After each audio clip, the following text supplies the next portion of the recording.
Welcome to this new video. Today I want to discuss hooves with you.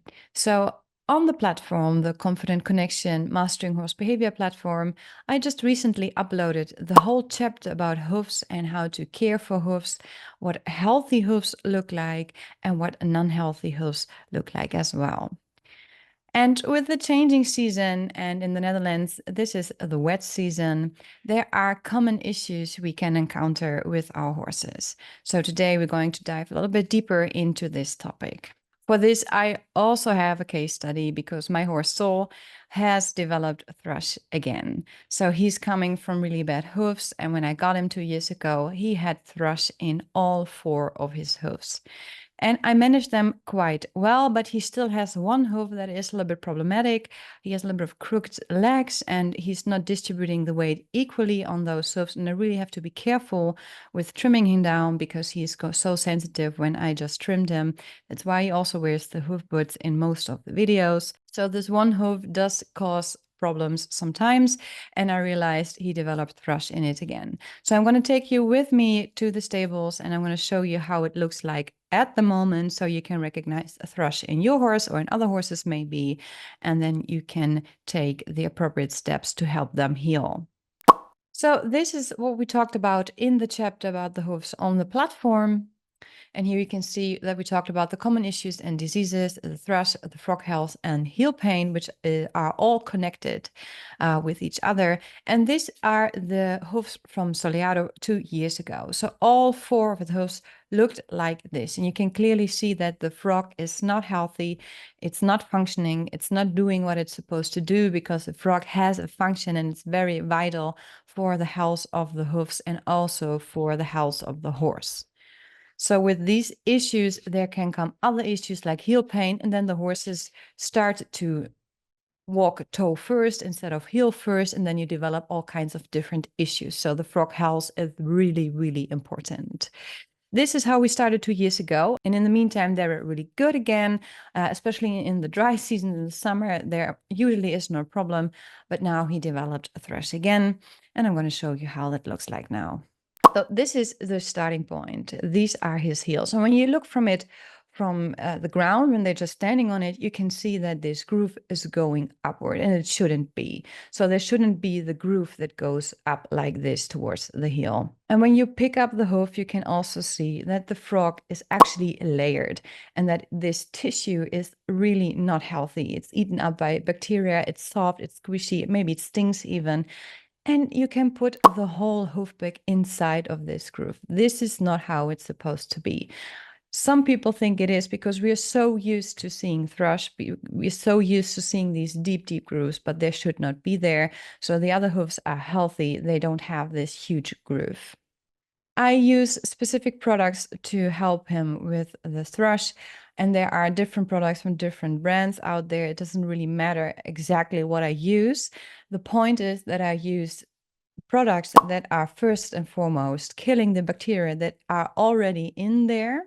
The second step after you've killed the bacteria is important to help the groove to stay open. So there's where trimming also comes into play. Horses that have long heels where the frog does not reach the ground on stepping on it, the heel cannot open up through the pressure. So this is one part, right? We have to have heels that support the movement of the frog. And then there are products that help you keep this groove open. And I use hoof stuff for it. It's a paste. And the basis of this paste is also killing the bacteria and keeping the bacteria outside. It's also drying out the frog a little bit, and it's filled with cotton fibers. So these cotton fibers actually are stuffed into the heel, so I can push it open with every movement, and the fiber propping thing that's inside the frog is helping it keep it opened. So when it's opening up again, we're on the good path. Oxygen can enter the groove again, and oxygen also kills the bacteria. These bacteria thrive in an environment where there's no oxygen and no sunlight. So what we want is to expose the groove to air and light again. And after I've propped in all this fiber stuff to keep it open, and keep it clean, I close it up with more of this pure paste to help the fibers to stay in the groove and also to help it stay clean and kill all the rest of the bacteria that's there. And then I leave him going outside in the field again or going outside in the paddock. And I come back the next day to repeat the process. I have to repeat the process daily. That's the best care. If you cannot make it daily, make it every 2 days. That's really important. So this is the next day. I take out the fibers and you can also see that the groove is opening up. And I also cut away all the excess frog material that was layered above. So this is how it looks like, much more cleaner, much more neat. But you can also see that there is actually no real frog. There's no cushioning. There's no dampening of the shock when he steps down because the frog is just not alive at this point. The live part of the frog is very much crimped down into the heel, and I cut away the excess material, and now there is really no frog available for him. It has to regrow, and this will take time. And then I repeat the process. I clean with a solution, and then I put in the stuffing, the fibers, and then I put the paste over it. And then you will see that every day I come back, the groove will open up again and it stays clean and it stays healthy, and then the healthy frog can regrow. And in the meantime, I have to care for the trim, that the trim is correct and that he's actually walking on the frog again. And if he's sensitive, I let him wear his hoof boots. So this is how you can support your horse in the healing process. And that's it. It's quite simple. It's not that complex as you might think. And maybe you get panicky, like, oh no, my horse has thrush. What do I do? So if you have all 4 hooves like I used to, it's kind of a lot of work and you have to stay on top of it. But if you have thrush, it's not the end of the world if you are willing to care for it now and take up the responsibility to do what's needed. You can look up the products that are available at your area.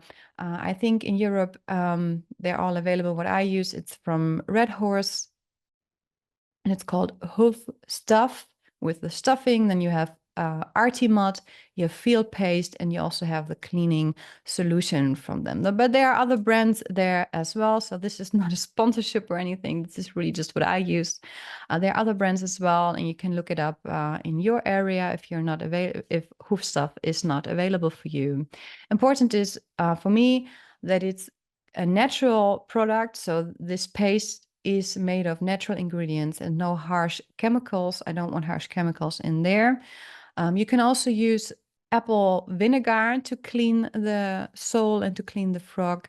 It's very efficient as well. You make a solution from apple vinegar, 1 and 2 times water, and then you can use a syringe to put it inside of the deep grooves. And then you have to have this paste to help it stay clean for the rest of the day. This paste is made out of zinc, I think, and honey and some other natural ingredients like clay. You can also make it yourself if you're interested in that, or you can order these products. And since this video is part of my community inside the platform, I invite my members that are on there, and I invite you to contribute to this challenge. Let's focus on hoof this week. So for the rest of this week, we have Monday now. It's going to be Tuesday, Wednesday, Thursday, and Friday. I invite you to share your horse's hoofs in photos and we can discuss them, how well they are, if there are any issues I maybe can see. And if you already know that there are issues, you can always ask for advice and we can discuss it together in our community to help you find a good caring routine to help the hoofs stay or get healthy for the coming wet season. I hope this video gives you some information and gives you some confidence into caring for your horse's hoofs. And I hope you enjoyed it and learned something. And if you're interested in joining the challenge, joining the community, joining the platform, feel free to contact me. If you're part of the platform already, you know my message inbox is always open for you. Feel free to ask your questions. Also, if you don't want to share them publicly or in the platform for others to see, my advice and my support to you is, of course, included in the platform. And then I hope you have an awesome week. I'm excited to see the photos and your contribution to the challenge, and I see you in the next video.